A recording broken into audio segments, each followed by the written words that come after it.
우선 조나단, 양반이 뭔지 아시나요? 양반. 네, 조선사의 뭐 양반. 조선사회 양반. 예. 일반적으로 이렇게 많이 알고 계시는데요. 사실 이 양반은요, 고려 시대 때 처음 생긴 말입니다. 이 놀라는 표정. 이걸 한자로 보면 좀 이해가 쉬우실 텐데 이걸 좀 풀어볼게요. 양반, 이것은요 바로 무반과 문반을 합쳐서 양쪽에 있는 반이다. 그래서 양반이라고 하는 거예요. 예. 자, 그러니까 오늘날로 본다면 군인, 경찰 같은 그런 일을 하는 무신이 속한 곳을 무반. 이쪽 문반은요, 뭐 오늘날 공무원 또는 뭐 법관, 국회의원 같은 그런 역할을 하는 사람들이 속해 있는 곳이 문반. 이렇게 되는 겁니다. 사실 이 고려 초기만 해도요, 이렇게 뭐 문신, 무신 체계적으로 구분하지는 않았습니다. 그런데 왜 무반, 문반 이렇게 나누게 되었을까? 그 이유는요, 아무래도 이게 회사가 점점 커지면 부서를 좀 나누고 전문화, 분업화 이런 거 필요하잖아요. 그죠? 똑같아요. 고려도 점점 이제 발전하니까 나라의 정치를 맡을 문신, 군사를 이끌 무신 이런 분업화가 좀 필요했던 겁니다. 그런데 중요한 거는요, 이들이 올라갈 수 있는 그 벼슬, 이 벼슬에 차이가 있습니다.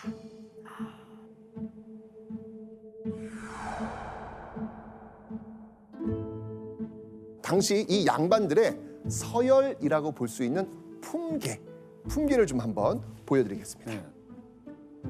지금 이제 구품부터 시작되는데 종부터 시작해가지고 종구품, 정구품, 정팔품 이런 식으로 올라가는 거예요. 네, 쭉 이렇게 올라가서 그 품계가 정일품 이렇게 되는 겁니다. 그러니까 제일 아래 이 구품에서 삼품까지는 뭐 문신도 가능하고 무신도 가능했죠.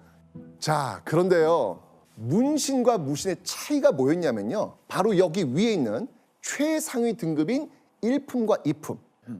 여기에 오를 수 있는 사람들은 대부분 문신들이었습니다.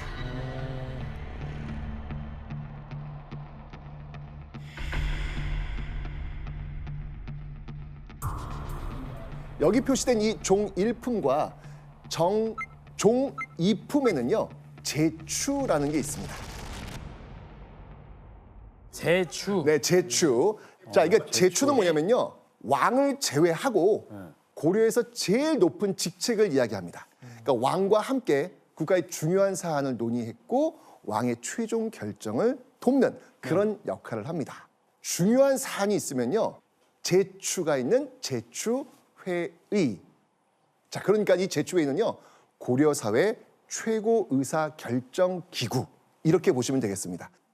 지금하고 좀 이렇게 거칠게 비교를 한다면 대통령 주관하는 국무회의 있잖아요. 그게 이제 고려 시대는 제추회의 이런 모습으로 나왔구나라고 이제 이해하시면 되겠습니다. 자, 중요한 건 뭐냐면 1품, 2품은 누구만 된다? 주로 누구였다? 문신. 그렇죠.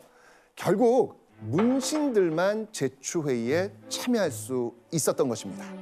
그러니까 중요한 건 뭐냐면 국가의 중대사를 논의하는 자리에 그 자리에 무신들이 있다 없다? 없다라는 거예요. 없다라는 거예요. 근데 교수님 이제 궁금한 거예요. 이제 이렇게 되면 그러니까 이런 어떤 상황을 무신들은 어떻게 생각했나요? 근데 이제 문제는 괜히 불만이 있었을 것 같잖아요. 그렇죠. 전혀 그렇지 않았습니다. 전혀 그렇지 않았습니다. 전혀? 예, 전혀 그렇지 굉장히 않아요. 중요한 포인트입니다. 예. 왜? 대신 이 사람들이 자기도 문방관직을 가져서 차라리 하겠다는 거죠. 다시 말해서 국가를 운영하는 데 있어서 필요한 것이 문무의 분업이었기 때문에 이거 자체는 수용하고 받아들인 것이었습니다. 지금 말씀하신 대로 분업 체제로 이제 고려 시대가 간 거예요. 그런데 이 시간이 흘러가면서 이 고려는요, 자연스럽게 아무래도 지금 높은 쪽에서 정책들을 결정을 하다 보니 무보다는 문을 중시하게 된 겁니다.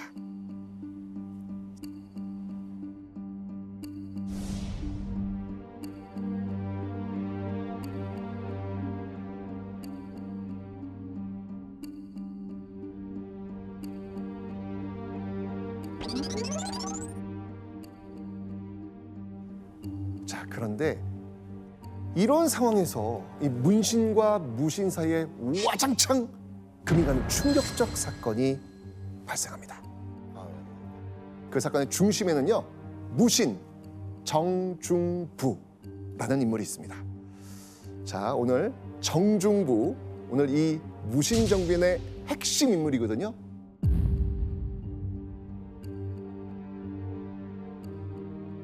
자, 저는요, 이 정중부에 대한 이 기록을 우리 예원 씨가 읽어주실 텐데, 그때 우리 시청자분들이 지금 누구를 떠올리셔야 되냐면 우리 동현 씨를 좀 떠올리시면서 매칭을 한번 시켜보면 어떨까라는 생각이 듭니다. 예, 무신 정중부. 왔어요. 지금 들어왔어요. 들어왔어. 왔어. 지금이. 왔어. 자, 그럼 한번 지금 읽어야 돼요. 지금이죠. 타이밍 지금. 없어. 자, 그의 용모가 웅장하고 뛰어나며 오! 눈동자가 네모났고 이마가 넓었다. 살결이 희고 수염이 아름다웠으며 신장이 7척이나 되어 그를 바라보는 것이 두려울 정도였다. 오, 두려워, 두려워. 비슷하잖아요. 그죠? 오, 우와. 두려워. 오, 두려워요. 두려워.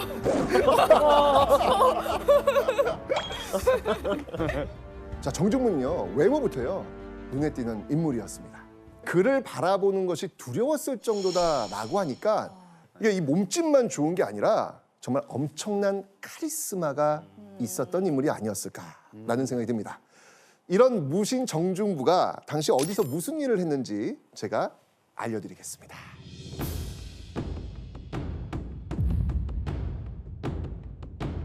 이끌 견, 용, 룡, 즉 용을 이끄는 군대.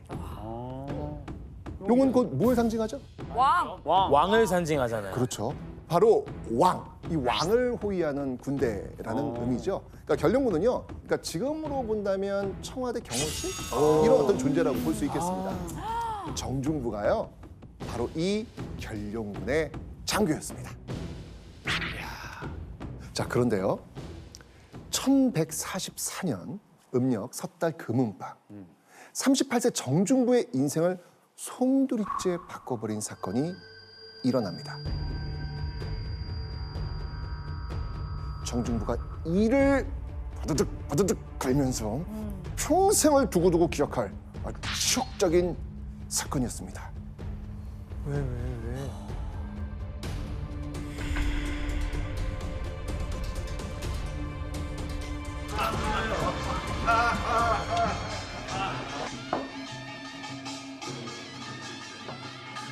오, 정중부. 정중부입니다, 여기. 오, 취했어. 오호, 취했어, 진짜. 뭐야?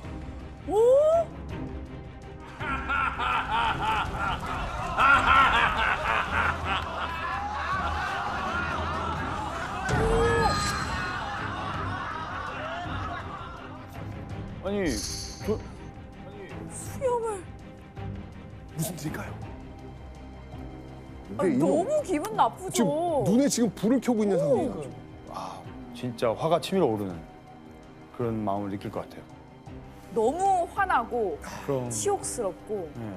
더 무신들끼리 막 뭉치게 됐을 것 같아요. 그렇죠. 근데 저 수염을 태우는데 왜 가만히 있죠? 아 근데 알아도 지금 분위기 보니까 다들 하고 있는 거 보니까 정색하면 아우 저 속 좁아가지고 이렇게 될 것 같은 분위기인 것 같아요. 근데 저 이렇게 태운 사람이 뭐 계급으로 치면 어떤 계급이길래 저렇게? 일단 지금 옷부터가 다르지 그죠 않습니까? 달라요. 이건 어떤 옷인가요? 누가 무신 옷. 뭐 무신들이 입겠고, 바보. 아까 초 들고 온 사람은 문신. 문신. 맞습니다. 이게 어떤 상황이냐면 섣달 금은밤, 이 한 해를 보내고 새해를 맞이하면서 왕이 연회를 베푸는 그런 상황이었습니다. 이 모든 신하가 정말 자유롭게 즐기는 연회 현장에서 한 문신이 촛불을 들고 와서 정중부의 수염을 태운 겁니다.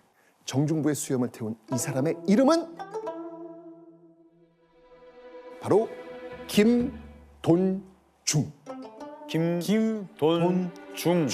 김돈중.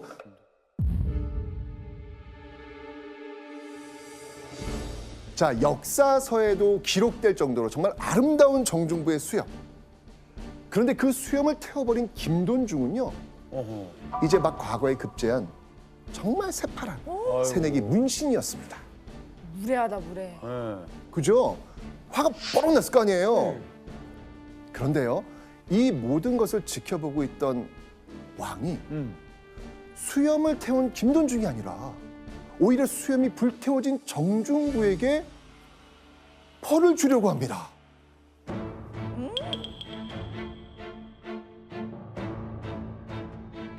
자, 여기서 제가 문제 하나 낼게요. 자, 왕이 정중부에게 벌을 내리려 한 이유는 무엇이었을까요?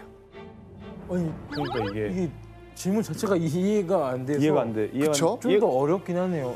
오히려 정종부에게 벌을 내렸다는 거잖아요. 그렇죠. 피해자인데 벌을 내리고 한 거예요. 그렇죠. 정종부의 표정이 갑자기 정색이 엄청 심하게 했잖아요. 즐거운 자리에서 어. 표정이 왜 그래? 뭐 그냥 잠깐 실수할 수도 있지. 그거 가지고 왜 정색하고 분위기 망쳐? 뭐 분위기를 이런 거. 망치네. 왜 정색하고 그래? 야, 참 나쁘다, 사람들이. 아니에요 이거. 저희도 너무 이해가 안 되다 어떻게 보니까 이럴 수가 있냐. 더 몰입하려고 노력하는 거예요. 조나단, 땡. 아하. 이거는 갓 들어온 그 새내기 문신의 부모님이 왕이나 왕의 측근에 있는 사람인 거죠. 도현 씨 정답. 네. 정확히 맞췄어요. 네. 네, 바로 김돈중의 아버지가 이 고려사의 아주 빵빵한 권력자였습니다. 그러니까. 그 아버지가 얼마나 대단한 사람인지 그러니까 사진을 한번 보여드리도록 하겠습니다. 자, 혹시 이 아버지를 보여주는 힌트인데, 저 하나 읽었어요. 읽었어요? 뭐? 3. 어? 9, 사. 4, 2. 삼국사기. 역시 아니 맞습니다. 뭐 역시 다. 바로 삼국사기. 네. 조나단 이게 삼국사기 안 들어봤어요? 저 들어봤어요. 그러니까 어떤 대한민국에서 책이에요? 현존하는 가장 오래된 역사지잖아요. 그럼요. 지금도 우리나라 고전 역사서 가운데 스테디셀러인 이 책, 바로 삼국사기입니다.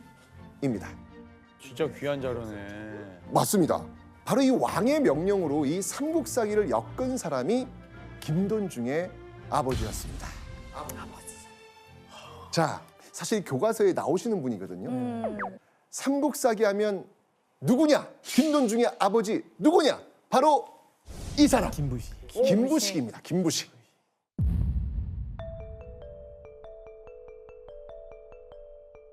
당시 이 김부식은요, 지금의 국무총리와 같은 고려 문신 중 최고위직 문화시중이었습니다. 아까 그 품계에서 그 관리로서 가장 높은 곳에 올라갈 수 있는 종 1품에 해당하는 문화시중이었습니다. 그러니까 문신 중 최고 권력자다, 이렇게 볼 수 있는 것이죠. 자, 그렇다면 이 김부식의 아들 김돈중은 어떤 직책을 가지고 있었을까요? 바로 내시입니다. 4시요? 내시. 전하 그 4시?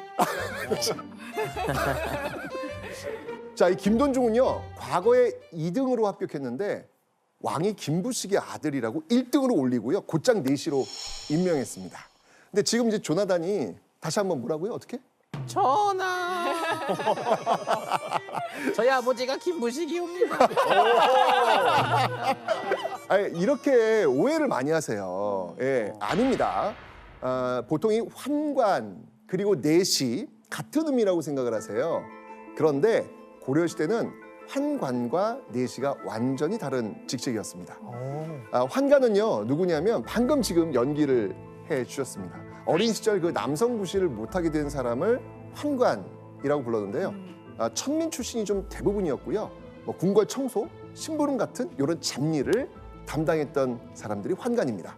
반면에 내시는요, 과거나 음서를 통해 선발된 문신, 즉 왕명의 전달, 호위, 왕실 창고 감독, 정말 왕 가까이에서 일하는 정치적 출세가 보장된 문신들의 엘리트 코스였습니다. 맞아. 그 얘기 들었어. 그러니까 그렇게 연기하시면 안 돼요. 아. 네, 고려 죄송합니다.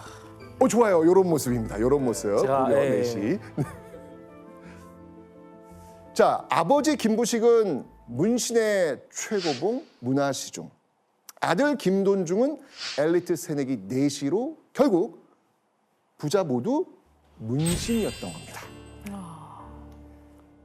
자, 그럼 이제 김돈중에게 이 수염이 태워진 이 정중부, 이 얼마나 이 정중부가 열이 받았겠어요. 그러니까 정중부는요, 내 이놈 그 다음 액션이 뭐냐면 이거예요. 내 이놈 하고 김돈중의 주먹을 휘두릅니다.